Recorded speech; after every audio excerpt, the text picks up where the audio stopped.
Hello, my name is Lindsay Walker. I'm curriculum leader for dance and also lead practitioner at Harroway, and therefore I'm part of the teaching and learning team.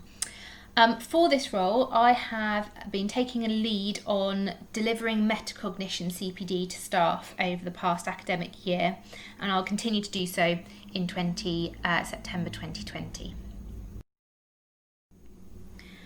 So why metacognition? At Harroway, we'd like our students to leave as inquisitive learners, confident learners, and independent learners. These three traits are more commonly used under the collective term self-regulated learners. The Education Endowment Foundation recognises the importance that metacognition plays in developing self-regulated learners and define the process and impact that it has here. They say metacognition and self-regulation approaches aims to help pupils think about their own learning more explicitly, often by teaching them specific strategies for planning, monitoring and evaluating their learning. Interventions are usually designed to give pupils a repertoire of strategies to choose from and the skills to select the most suitable strategy for a given learning task. This is a visual example of the cyclical process metacognition has. Within this process there are two sections. So at the top you can see metacognitive knowledge and at the bottom metacognitive regulation.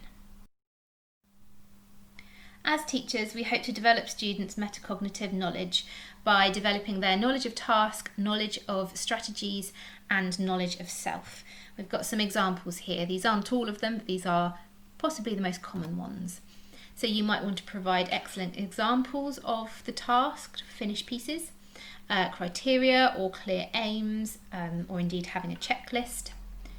For knowledge of strategies, you might need to activate a prior strategy that has worked really well for your class. If you're introducing a new one, making sure that that introduction is thorough and the knowledge has been absorbed by the students.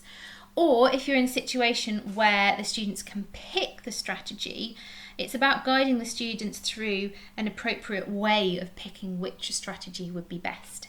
And finally, for knowledge of self, going through, well, what are their strengths, what are their weaknesses, maybe even encouraging them to create a personal checklist if they know that they often forget an element of the work or a particular skill.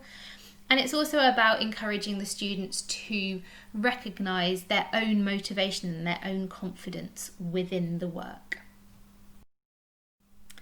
And within each of the metacognitive knowledge stages, there should always be opportunities for students to plan, monitor and evaluate, a process that is fundamental in developing our self-regulated learners.